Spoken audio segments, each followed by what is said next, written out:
तो भाई लोग नमस्कार। जी हाँ दोस्तों, खेसारी लाल यादव जी का फैन होंगे तो हो जाइए तैयार, क्योंकि आप लोग के लिए लेकर आ रहे हैं सुपरस्टार खेसारी लाल यादव जी।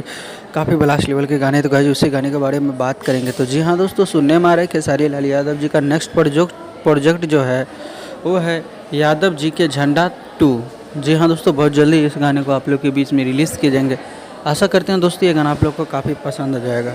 और दोस्तों बता दो, इस गाने को जो है नेहा राज और खेसारी लाल के आवाज़ में ही ये गाने को आप लोग को देखने को मिलेगा। तो बेहतरीन सा सॉन्ग है, आप लोग अपना प्यार सपोर्ट ज़रूर दिखेगा। इस गाने को पोस्टर हो सकता है आज शाम तक रिलीज़ कर दिया जाएगा। तो बेहतरीन सा सॉन्ग है, आप लोग प्यार सपोर्ट ज़रूर दिखाइएगा। साथ में इस चैनल को सब्सक्राइब करके बेल आइकन दबा दीजिएगा, ताकि खेसारी लाल यादव जी का कोई भी अपडेट आता है तो आप लोग को देखने को मिल जाएगा। और बता दूं, खेसारी लाल यादव जी का बैक टू बैक एक से बढ़कर एक गाना आप लोग के बीच में रिलीज़ होगा। तो बस अपना प्यार सपोर्ट बनाए रखिएगा, ताकि खेसारी लाल यादव जी का जितना भी बेहतरीन गाना आएगा तो आप सुन पाएगा। चैनल को सब्सक्राइब कर लीजिए, वीडियो को लाइक। मिलते हैं फिर से नेक्स्ट वीडियो के साथ, तब तक के लिए बाय।